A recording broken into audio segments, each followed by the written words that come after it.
Greetings everyone, and thank you for all of your views, comments, and subscriptions.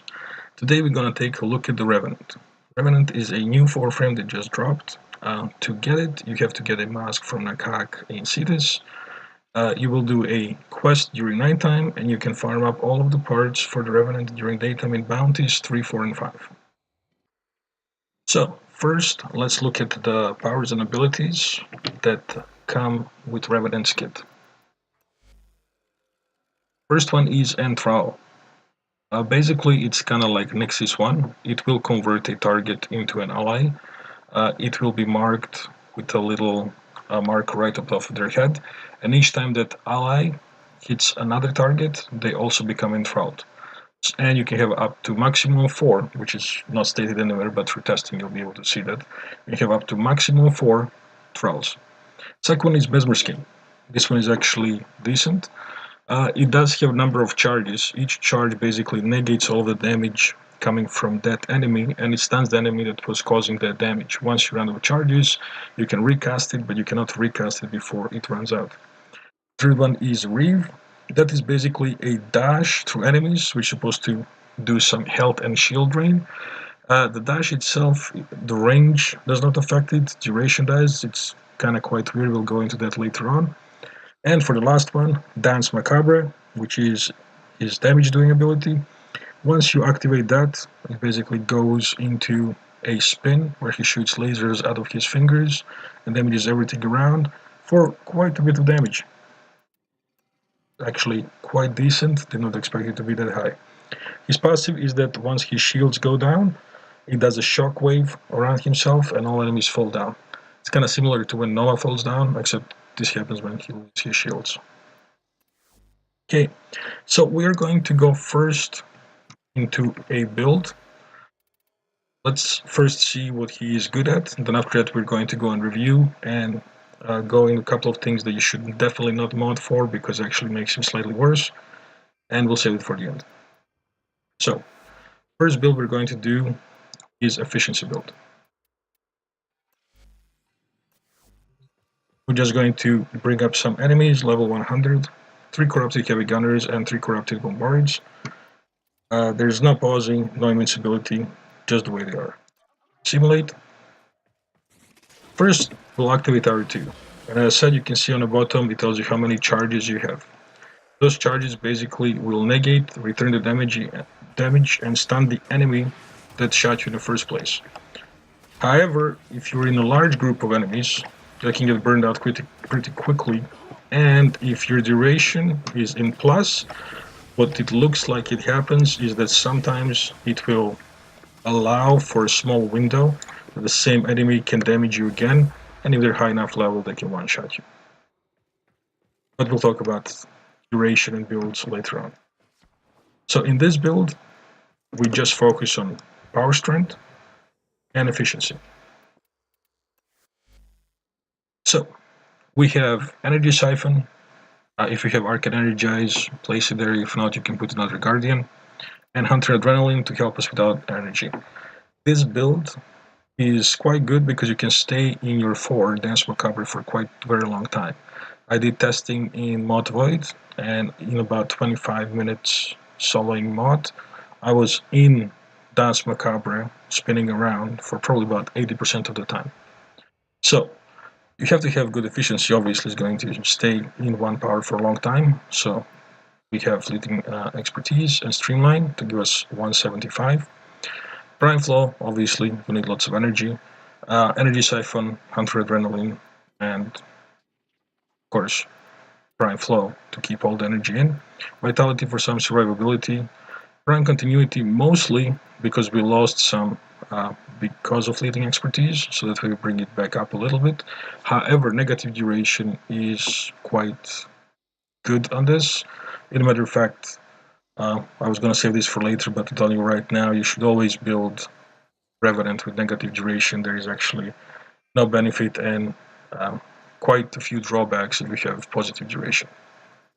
Okay, and of course, Arcane Guardian, Arcane Energize for obvious reasons. Now, the second build, it focuses mostly on damage. and not as much on energy gain. So this is not the build that you're going to be running continuously in your 4. This is something that you're going to be using your weapon mostly and just activate your 4 during tougher enemies. So this one we are running with blind range, and we have to have fleeting expertise here in max, like in the efficiency one, where you can keep it 1 below and still reach 75%. This one we want to get all the efficiency back that we are losing from blind range. So we're also using Unblinked Densify to get us to about 250. The reason why we get 250 is because we're going to get 15 charges on R2. You will also notice sometimes these numbers are going to say like 15 point something or 12 point something. It always rounds it down. So when you're calculating for your builds, just remember you can say 15.9, we'll just round it down to 15. So this number, 250, worked out perfectly for this build. And we got Mobile Aid just for some mobility, as you're going to be trying to close the distance between you and the higher level enemies. Okay, so let's just do this one.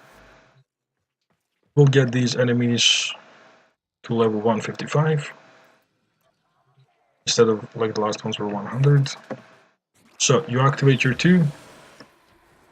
You find your group of enemies, a little tougher ones. In this case, we're going to activate our 4 and press left mouse button. That speeds up the spin of 4, which is basically same as increasing fire rate for this power, and therefore it will do a bit more damage and do it faster. I can see he has no problems doing this, and that is mostly because these beams that he shoots out, each beam adapts to enemy. So if enemy has armor, it'll do corrosive, right? If enemy is weak to radiation, it'll do radiation. So each of these beams will do the most effective damage to each of the enemies. Now also, power number 3, now we spoke about it already. This one, when you press it, it launches you forward and it gets you some health from the enemies. You can use it to move quicker once you're in 4. So when you go into your 4 and you press 3, you'll still stay in your 4 while moving quicker. However, it is quite energy intensive, and we're going to go now to this third build, which is actually a fail build, to show you why this one doesn't work quite well. So what I was thinking, I thought that as they were advertising it, this is going to be a CC frame, so let's build for duration, and I was trying to test it out to see how thralls work and how everything works in combination. And let me show you. Let's bring these enemies back down a little to 100. So the theory was we're going to still get our 2, which is going to stun enemies, and we're going to use our 1 to enthrall them. Each enthrall, when damages others, will be able to enthrall others up to a maximum of 4. We can also enthrall them as we are waiting for this to happen.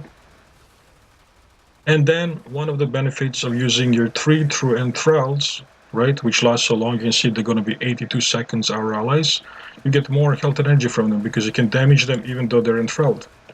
So now you press your 3 with max duration, and yeah, that happens. Like, what? And why? So because they have tied number 3's range to duration, you can stand quite far away, cast your 3, and you cannot control it, move it, direct it. You're just going to fly right through the battlefield of the map or get stuck hitting the wall until duration expires. Not sure why that is, but that's the way they build it. So if you're building for duration, your 3 is pretty much useless unless you are fleeing, from your enemies or intentionally trying to, fall off the map. So yeah, that part was quite disappointing. Second, why only 4 thralls? I was thinking this was going to be a frame that's going to CC whole bunch. 4 is not whole bunch. 4 is almost nothing. And yes, what happens is that when you get hit, An enemy who hits you gets stunned. You're able to enthrall him for free with no energy.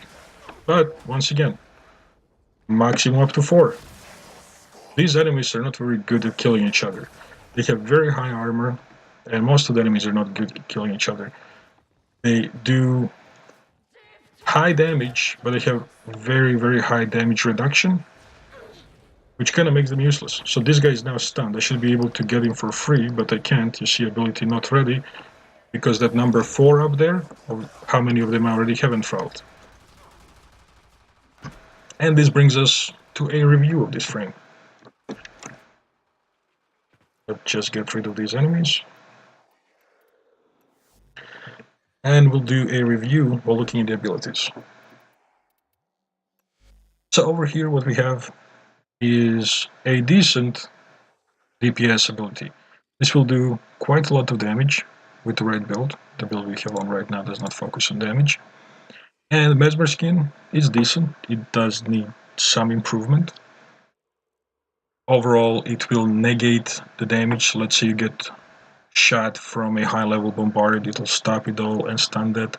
It'll give you a chance to either kill it or CC it, which is very good. And then you have things like Reeve. It holds duration instead of range.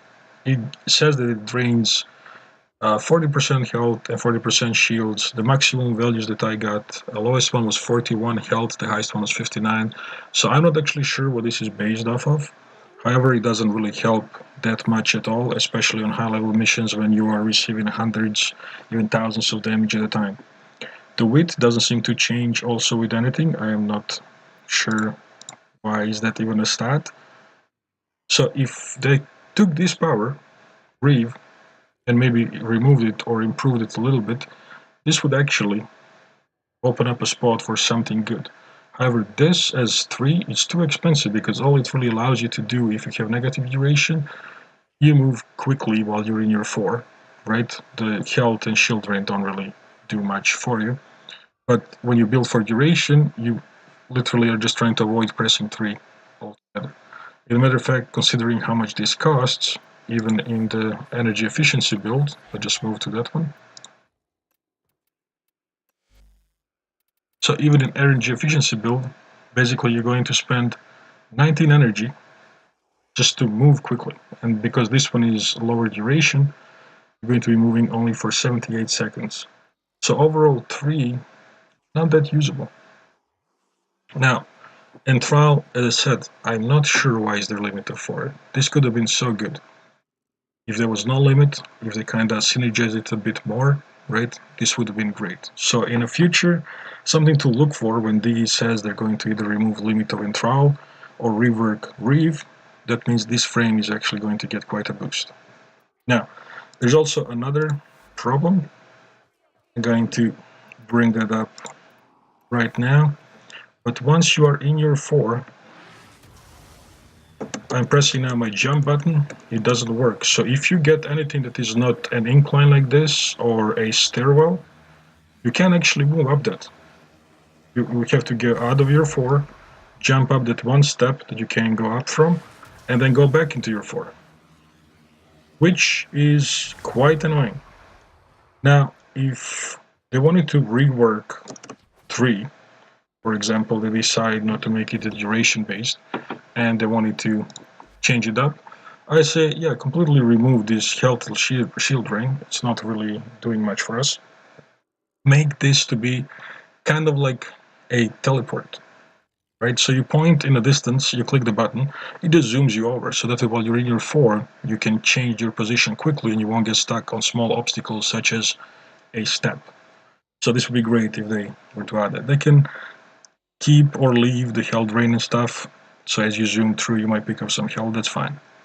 For Enthrall, seriously, why is there a cap? Let's just remove the cap. It's not necessary. However, the combination of Mesmer Skin and Danse Macabre is overall quite good, so any Grenier enemy or infested enemy, you should have no problems. However, one of the biggest problems that have when you are running a 2 and 4 combo would be nullifiers. So we're just going to right now simulate 4 corrupted nullifiers show this.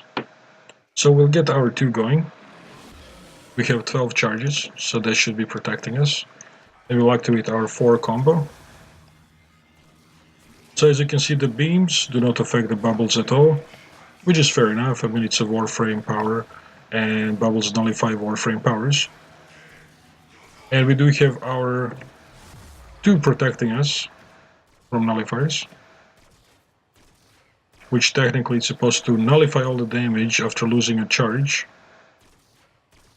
if any of 4 of them manage to hit me, and see what happens. All the charges are instantly gone, and you're dead. The problem is that the charge is supposed to stop and redirect damage to an enemy that shot you and then stun them. Nullifiers are inside of their nullifying bubble, therefore it cannot stun them or return the damage, so it doesn't protect you in the first place. So it works for everything except nullifiers. Now, another thing, you can see right there, they've done it again. We'll kill these and we'll simulate more. This time we'll put on invincibility to show the other thing. So for this one, figured, alright, not protected against them with my 2, let's just enthrall them. And as you can see, that doesn't work either. You can enthrall a nullifier, and as soon as the bubble returns, enthrall is gone. Unlike many other times where you actually mind control or you have a copy of an enemy, nullifier will work for you, but these ones, they just remove enthrall just by getting a bubble back. So you cannot use your 1, 2, or 4 to deal with them. Obviously 3 isn't much useful to deal with anything. So yeah, nullifiers, if you know that you're going on a high level mission with nullifiers in there, don't bring Revenant. So overall, for basically any missions below sortie level that are Grenier or Infested, this is going to do really well. Some low level Corpus missions, some bosses, it does okay. It ended up killing Corrupted War within like seconds. It aims exactly at his mid, and wherever he teleports there's another beam catching him there, so that's pretty good. But this frame seems to be almost asking for an augment. So if I were to make a suggestion, for example, augment for Mesmer skin, something similar that we have to Rhino, let's say you put an augment that you can explode your Mesmer skin, all of the enemies who are currently stunned by Mesmer skin instantly become enthralled, and then you can recast it. The fact that you cannot recast it, it makes it not a very good defense, especially on higher levels. Enthrall, cap of 4 is very low. I don't know where that number came from, maybe because power is 1. We can easily do this. Move Reeve to 1, remove health and shield drain, make it like a short teleport that's based on duration, put Enthrall into 3, and move the cap to, let's say, 20. Or move the cap higher and let it be based on power strength, for example. But these two, the way they're set up right now, don't work. However, overall, for the ones that do work, as I said, many frames do have only 1 or 2 powers that do work and are good to build for. Combination of 2 or 4 is quite good, and it'll get you through a lot of content, most of the nodes, pretty much, if you want to. And frame looks kind of good. Like, this is a beautiful design, especially when you hit your 4. You can maybe put a melee weapon in your hand when you do that. Kind of looks fantastic. So it is a good frame. It is not an endgame frame. There is obviously more work and tweaking that it needs to do. And I do know that they does pay attention to players, and they will probably tweak all of those powers and add augments that will make it good. And that's what I'm saying. I'll look for them changing 3 and 1, or putting augments for 2. That is going to probably push this frame into an endgame frame. And right now it's just good, but it has lots of potentials to be great. That concludes our Revenant build and reviews video. I am looking forward to see what changes DE does and the augments that come for this frame. And until then, click the button to subscribe for more videos, and we will see you soon. Have fun.